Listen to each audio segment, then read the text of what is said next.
Saint-Chéronnaise, Saint-Chéronais. En ce début d'année, j'aurais voulu m'adresser à vous d'une manière plus normale, comme c'est le cas habituellement. Malheureusement, la traditionnelle cérémonie des vœux, à laquelle je suis très attaché, n'a pas pu avoir lieu en raison du contexte sanitaire que vous connaissez tous. Il est bien certain que je regrette cette situation, mais pour continuer à nous adapter à ces contraintes, j'ai souhaité utiliser une forme différente pour communiquer avec vous à l'occasion de ces vœux. Ceci a été possible grâce à la mobilisation du service communication pour la réalisation de cette vidéo. Je vous souhaite donc à toutes et à tous une belle année 2022, que vos projets, qu'ils soient personnels ou professionnels, se réalisent dans les meilleures conditions possibles. Cette période est le moment de faire le bilan de nos réalisations de l'année 2021 et de vous présenter les projets de la nouvelle année qui commence.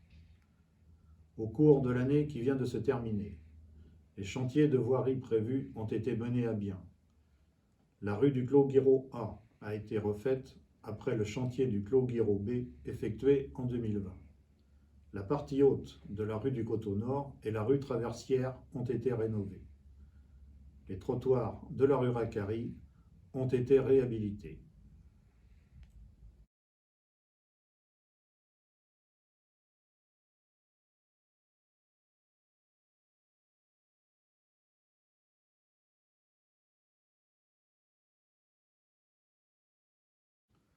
En ce qui concerne les bâtiments communaux, les remplacements de revêtements de sol ont été poursuivis dans les locaux scolaires et de nouveaux matériels numériques ont été mis en place dans les classes qui n'étaient pas encore équipées.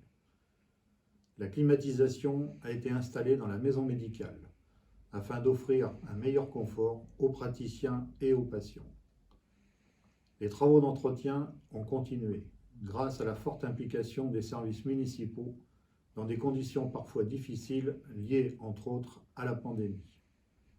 Les changements au sein des services techniques, après plusieurs départs d'agents, ont été l'occasion de remobiliser l'ensemble des équipes pour une meilleure efficacité.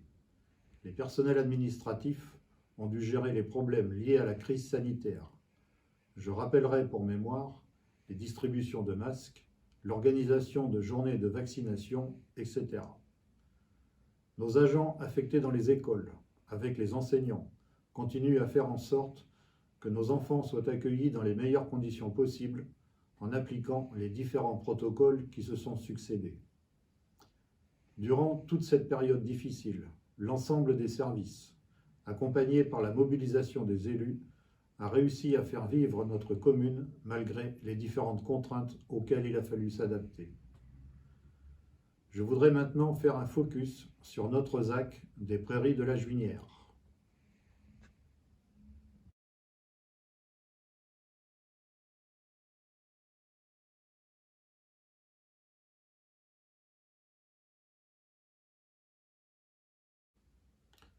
Après une longue période de réflexion, d'études et de consultation, la réalisation a enfin commencé en 2021. Les travaux d'installation de réseau sont terminés et les premières demandes de permis de construire sont arrivées en mairie. Ce projet, pour lequel l'équipe municipale est très impliquée, se concrétise maintenant et la construction des premiers logements va débuter cette année. Comme par le passé, nous continuerons à fournir des informations sur l'évolution du chantier. Je tiens à rappeler la volonté de l'équipe municipale de favoriser l'intégration des nouveaux habitants dans notre ville. Je proposerai pour cela des rencontres, des actions citoyennes liées à l'environnement, ainsi que des activités partagées. C'est l'une des raisons qui nous a guidés dans le choix du promoteur Perspective, qui va construire une partie des logements de la ZAC. Le jardin partagé au cœur des logements collectifs et la volonté de mutualisation des espaces sont des points forts auxquels nous sommes attachés. Dans la continuité de la réalisation de ce projet majeur pour Saint-Chéron, nos projets des années à venir sont liés à ce développement maîtrisé de notre commune. De plus, comme vous pouvez le voir en vous déplaçant sur la commune, d'autres constructions de maisons sont en cours. Le groupe scolaire du Pont de Bois va arriver à sa capacité maximale. C'est la raison pour laquelle nous avons saisi l'opportunité de préempter lors de la vente d'un terrain contigu à ce groupe scolaire. Grâce à cette opération, nous pourrons construire un nouvel espace de restauration et réaménager le bâtiment actuel pour créer de nouvelles classes.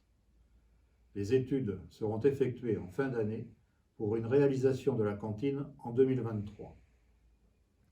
Sur ce groupe scolaire, le programme de réfection des sols sera poursuivi dans les bâtiments de l'école maternelle. En ce qui concerne le groupe scolaire du centre, la cour de l'école maternelle sera réaménagée et un préau sera installé au cours de l'année.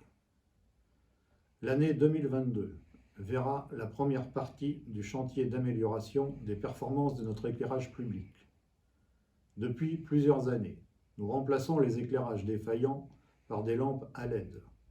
Nous avons décidé de faire cette opération sur l'ensemble de notre parc avec l'aide de l'État dans le cadre du contrat de relance et de transition écologique.